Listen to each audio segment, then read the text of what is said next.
Have fun with Jake. That's what she texted, my wife, at 10:47 p.m. from a hotel 3 states away.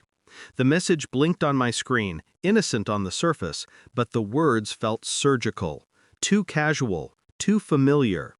Jake wasn't me. Jake was her boss, the kind of man who wore confidence like cologne, loud, arrogant, impossible to ignore. The kind of man she said she respected professionally. I stared at that text for a long time. The 3 dots appeared once, then disappeared. She'd typed something else, then deleted it. A tell. I didn't respond, not even an emoji.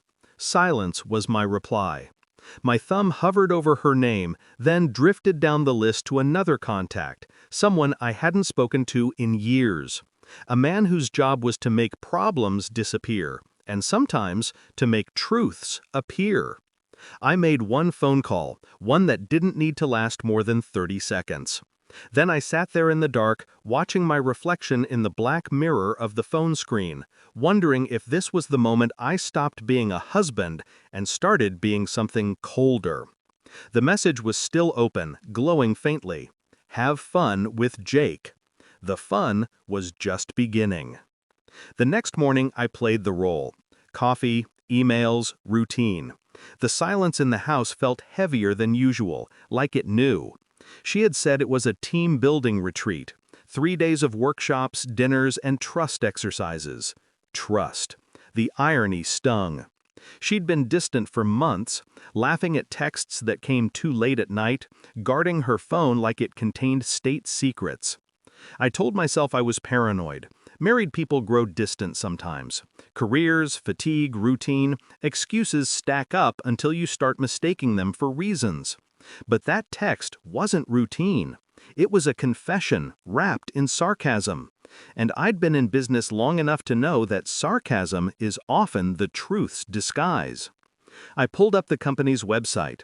Jake's smiling face was everywhere. CEO, philanthropist, married with kids, a family man. I wondered if his wife got the same text messages mine did. By noon, I'd called an investigator. Not a private eye with a camera and a trench coat. No, this one specialized in corporate vulnerabilities. He didn't ask why I wanted everything there was to know about Jake's company. He just said, "Understood. You'll have it by morning."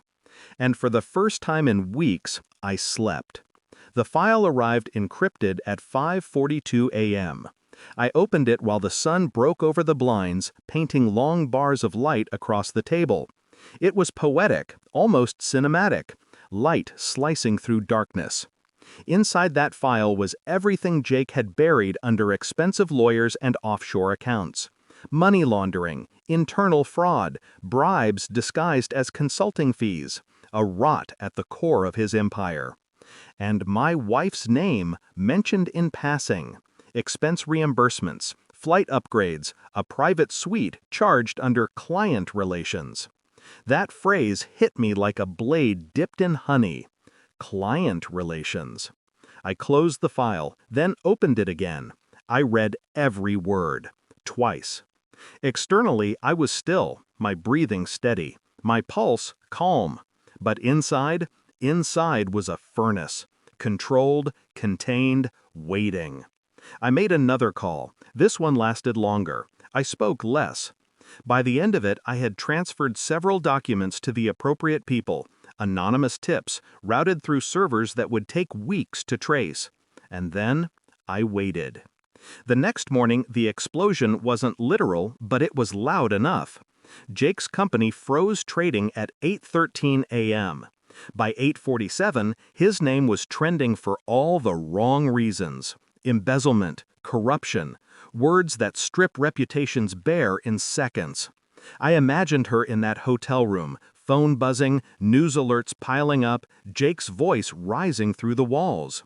I didn't need to imagine long, because she called. Her voice trembled, layered with panic. "Ethan, what did you do?"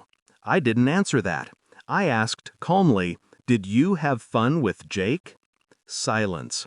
Then a breath that sounded like the air leaving a collapsing balloon. He's losing everything. His company." "So are you," I said, and then, for the first time, I hung up. She came home 2 days later, hair tied back, face pale, eyes red, not from guilt, but from fear. She wanted to talk, to explain, but explanations are currency only the innocent can spend. She started with, "It wasn't what you think." I said, "I think it was exactly what I thought." I slid the printed file across the table, the one with Jake's company's internal collapse. "I only made one phone call," I said quietly. "Everything else unraveled itself." She didn't touch the papers, didn't have to. She knew what they meant. Her voice cracked. "You destroyed him." I looked at her, unblinking. "No, he destroyed himself. I just removed the curtain." That night, I packed. Not in anger, not in haste. Every item went into the suitcase with precision, a ritual of closure. She stood by the doorway, crying softly. Tears, I realized, are often just noise pretending to be remorse. I didn't say goodbye. When I reached the door, she whispered, "Ethan, please, do you still love me?" I turned once. I did, enough to destroy what you chose over us. Then I left. The air outside was cold, sharp, honest. I checked my phone. Her text was still there. "Have fun with Jake."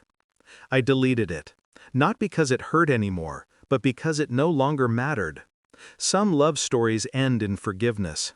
Mine ended in understanding, and that was enough.